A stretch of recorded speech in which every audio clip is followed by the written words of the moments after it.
Hey guys, it's Goosebumps Completionist, and today I'm bringing you another TV book review from the Goosebumps Presents series. This is going to be book number 6, My Hairiest Adventure.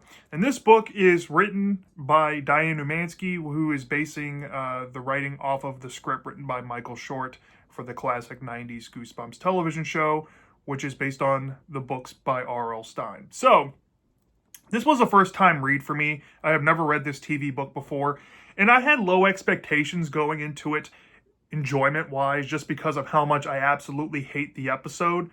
But this is one of those scenarios that I found myself appreciating the book, or the TV book in this case, more than the episode, which I was quite shocked by. It wasn't as bad as I thought it would be, even though it does have a lot of ailments that I really dislike in the episode.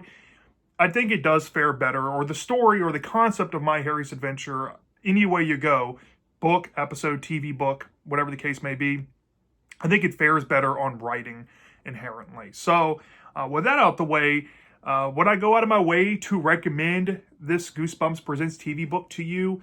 I would say, sure. If you don't like the episode, and you kind of want to see what a shortened version of the My Hairiest Adventure book might look like, a more condensed version, a more streamlined, linear version, sure.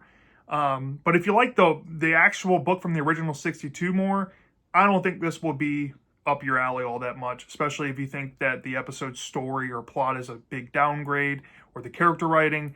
It's pretty much evident here as well. But we'll get into that near the end.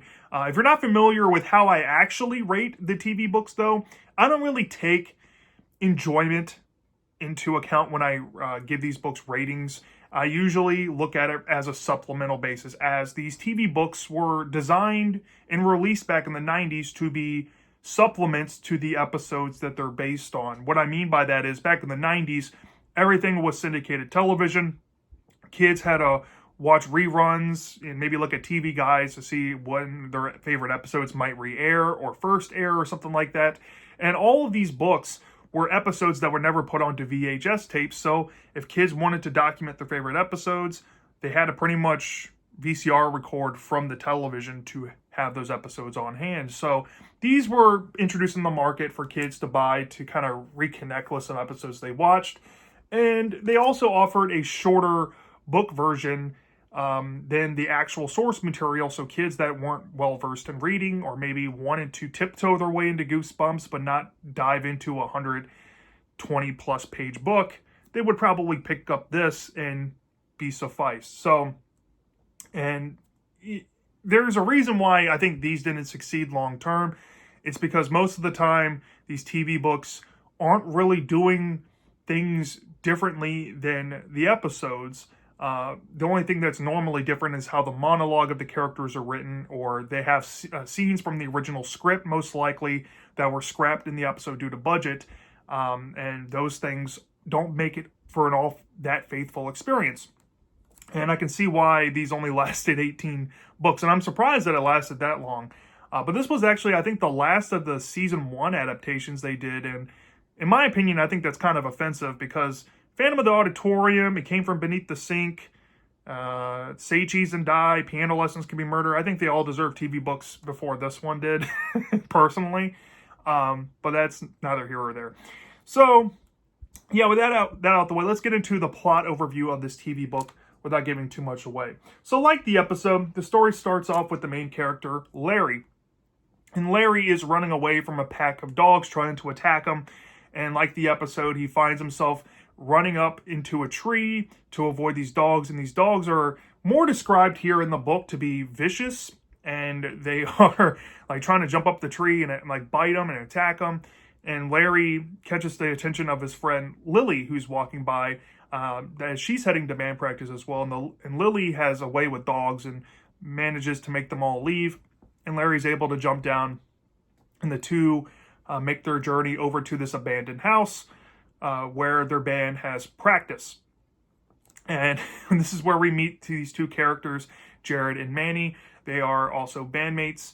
And we can pretty much get the identical scene of the episode where they're all jamming out, and Larry kind of admits to everybody that they're really bad, but they have this audition coming up. In the episode, we never really learn what that audition is for, but later on we do in the actual TV book here, which I think is kind of nice.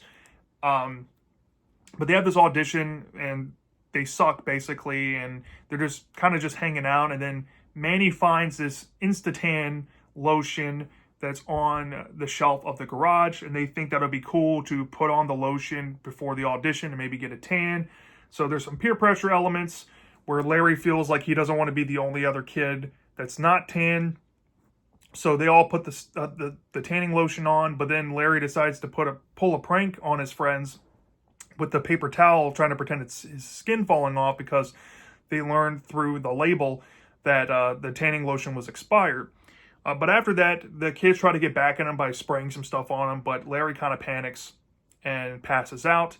And this is due to an allergy he has. It's not really specified in the episode or the TV book, but the actual book specifies that it's this pore gland issue where he has a difficulty sweating, and it makes him overheated and he passes out.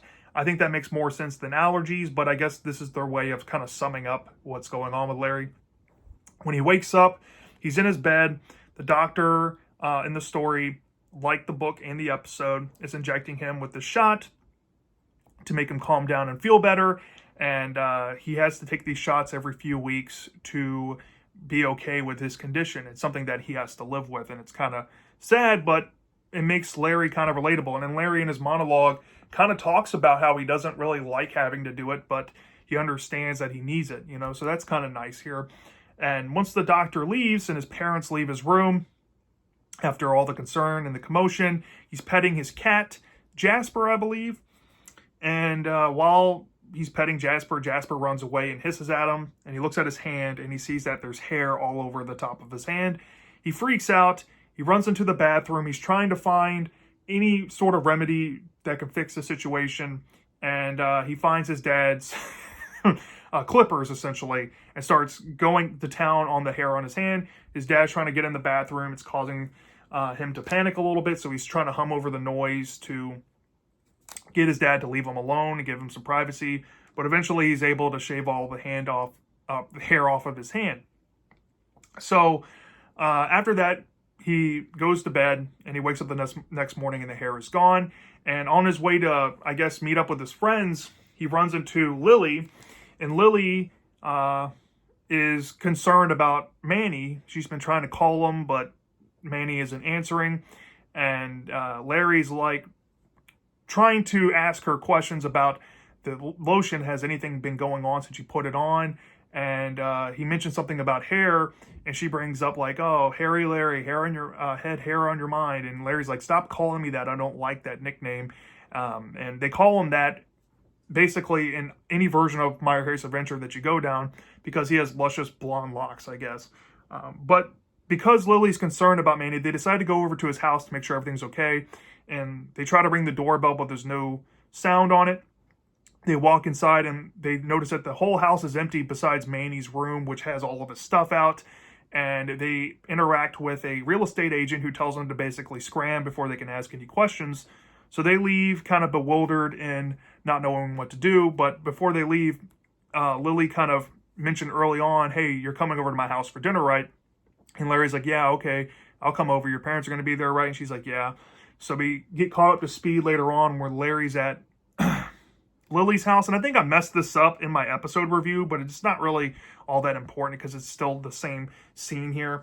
They're at the dinner table and Larry notices that hair has reappeared and he's not feeling well and he has to make himself excuse. He goes up to the bathroom. He can't find the shaving equipment that he needs. So he tries to escape out of the bathroom window and he ends up on the back deck, and there's dogs just waiting down there for him, and it causes a commotion, which embarrasses Larry. And once he's able to get off, he heads back home. And once he heads back home, he notices that the hair has spread to his legs, and his parents walk in and notice this phenomenon. So they actually call in the doctor to come in for an early shot. And the doctor's looking at all this hair, and Larry's like, hey, I'm sorry I didn't tell y'all about the Instatan lotion. And the doctor's like, I don't think it has anything to do with that. I just think that you're under a lot of stress, and this might be a skin irritation kind of thing, so it's going to go away after a while. And that makes no sense logically, but we'll just roll with it for the story. Nonetheless, Larry is, pretty much forced to handle the hair again. He gets rid of it one last time. It doesn't come back the next day. He is out wandering looking for Lily to kind of update her on his situation and what he's found out, but he can't seem to find Lily. And he finds a dog in the road that essentially looks like Lily. She has these two identifiers in the story that I haven't brought up, but they do have some payoff here. We do see that the dog is wearing a gold coin on her collar, and her eyes are two different colors. They're green and blue, or brown and blue, or something like that. And he thinks that the dog might be Lily. So he needs some answers. So he goes over to Lily's parents, and they're actually moving away. But in the book here, it specifies it's a U-Haul, and there's an actual U-Haul truck that they're moving into. But in the episode, it's just a van. It's just like a little small thing, but there's a difference there. And Larry's like, all right, what happened to Lily? And the parents are like, no, there has never been any Lily. And he's confused, and he goes to his parents and brings up all this phenomenon and the you gotta believe me kind of way, which I think the TV book kind of showcases a bit more than the episode, I guess because the episode's edited so weird. And the parents are kind of nonchalant about it and trying to get him to stop talking about it and forget about it. And Larry's like, forget you, and he gets all stressed. He runs away, and he runs to try to find his last remaining friend, Jared. And he goes to the abandoned house where his band practices, and he sees the guy that he's supposed to be trying out for in there, and he's waiting for the band to arrive there for the tryouts, and it's revealed that the guy is there for a birthday party audition. It's not revealed to be that in the episode whatsoever, so there's some context here that the book provides that's why the guy is here. And there's a dog in there playing with a little kid that's also there. And Larry notices that it kind of looks like Jared, and it makes him panic, and he looks down. Once the kid freaks out and looks at him, and he looks down in his arms, and it's covered in hair, he panics and runs away, and he keeps darting towards his house. And in the book, it describes that he feels the hair growing as he's running, which you don't really get a sense of in the episode. And there's also another thing here that I want to add that this kind of throws in there, is that in the episode, it cuts to that iconic scene because it's in the intro of the old show when Larry busts through the door and he has hair all over his face and he's like, Mom, Dad. Well, in the TV book, he says that same thing, but then as he's screaming, he keeps screaming all the way down until he can only bark, which I think is pretty scary. It's much scarier than what the episode alluded. And then, of course, you get the ending and you get caught up on the situation, and there's like a time skip. There's also some different things here in terms of how the final scene plays out in the episode. The parents are just waiting there on the couch with some dog biscuits or cookies, where there's a little bit of a difference here where you see Larry kind of following the parents in the TV book from the kitchen with the dog biscuits to the couch. That's a small thing here, but nonetheless, kind of plays out the same, and we get to learn exactly what happened to Larry and all of his friends and the update on that. And we get the ending where another character in the story that we don't really think about had something happen to them. And that's essentially what you're going to expect out of the My Hairiest Adventure TV book version here. So, yeah, for a supplemental basis, this was pretty faithful to the book, but there are some small things that do stand out. And I guess I'll run over these real quick because I was not expecting this book to have these many small things about it. So the first and foremost thing that you need to know about the TV books is often than not, episode clarity isn't always the best because you don't have a monologue. However, in season 1 episodes, you do have character narration / monologues going throughout the episode. And I'm kind of shocked that some of this stuff never made it into the final product here. But it involves some context things. And I don't want to give too much away about one particular one, but I guess I have to kind of mention it as a mild spoiler, so brace yourself. But the first one, the context about the auditioner and why he's putting on an audition for Larry's band is cleared up here. It's for a birthday party. And the second thing is, now this is a spoiler, okay? Comes near the end of the book. When we find out what happens to Larry, we learn a motive of the parents of the town that we don't get in the episode. It's never clearly stated.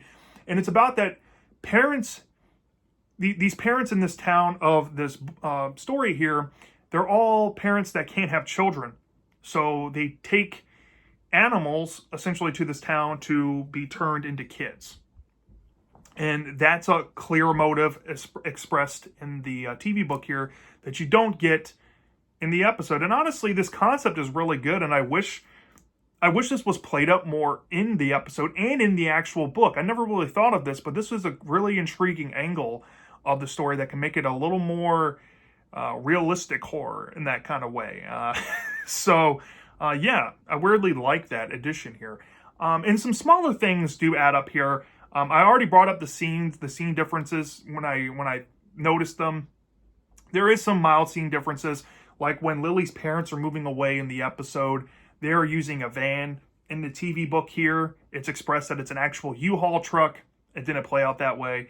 And then later on in the book, once we get to the final act, or the ending, I should say, in the beginning of that, the scene changed from the TV book, aka the original script, written by Michael Short here. It involved Larry following his parents from the kitchen and into the living room, and they cut that part out because the parents are just in the living room. I guess they didn't want to do a bunch of reshoots on trying to get a dog to follow them in a certain way. Maybe they're on a time crunch and they needed just to get it out. Or maybe they did have a take and they cut it out because they needed run time or something like that. But it's little stuff like that throughout this book that do kind of add up in differences enough to kind of make it stand out. And I will say this, everything else is pretty much spot for spot the script you see in the episode, or at least the story. The added caveat in terms of enjoyment is that you don't get the terrible music, you don't get the terrible ADR, you don't get the terrible acting, and the meme-worthy things that happen in this story. And it's a little bit better. And I think what kind of elevates it is that this is the happy medium of the episode script and the idea from the book, where you have more of a Larry monologue going on in the story, providing more additional context to help these events have more weight to them or more details to them, as in the auditioner wanting his kid to have a birthday party band. That's just something simple you can have in the episode that's just not there. Or the fact that the parents, they were not able to have children, so they wanted for Larry to become a human for that reason is emotional, and there's some emotional weight there, or something that you can kind of build on in your mind from that revelation, that I think is just something subtle or something that is easy to put in the episode that just wasn't there. I don't know why that part was cut out. Maybe they thought it would be too controversial to put in the episode. I don't know, but it was not there. And then little tweaks and differences here. Maybe they didn't want to spend money to actually rent a U-Haul truck as a thing in the episode. They didn't want to pay U-Haul or some shipping company to, be able to use it. Or maybe they didn't want to do all these different shots with the dog trying to go from the kitchen to a couch. I don't know. But it's little stuff like that that do add up that are noticeable. Noticeable enough things to not quite say this is a perfect adaptation, but it's very, very, very close to being that. You know what I mean? These are not major things. Like, these are not entire scenes axed out or changed up completely or anything like that. These are just small things that were kind of swept over. You know what I mean?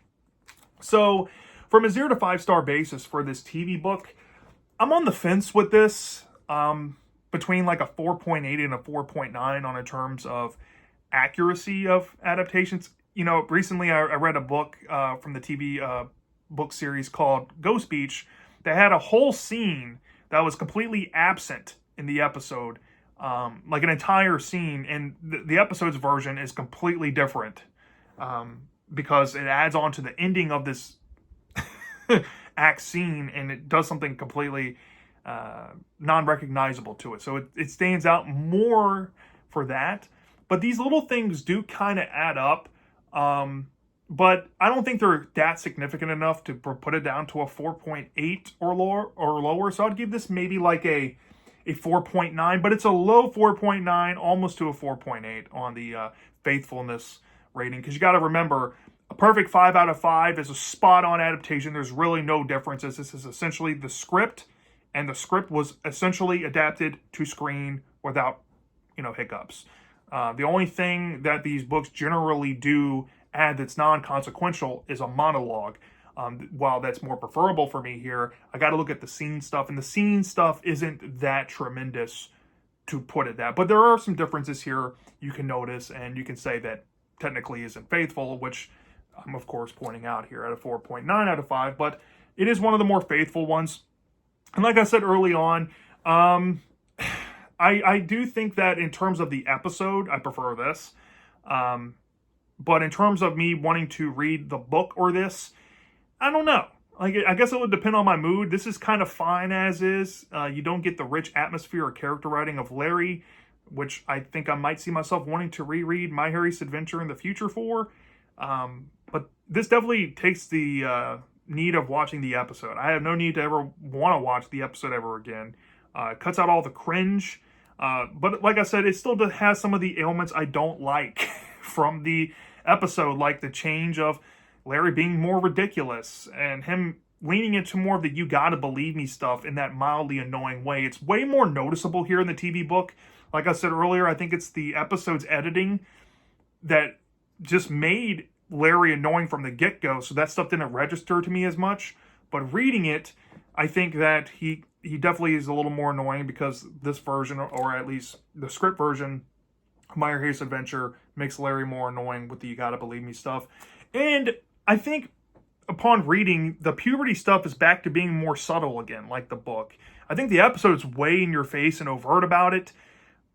It's trying to shove it in your face all the time. While the book is clearly an allegory for it, I think this goes back to being more of a subtle allegory like the book. But those scene changes kind of cut out the relatability again that the book version of Larry had.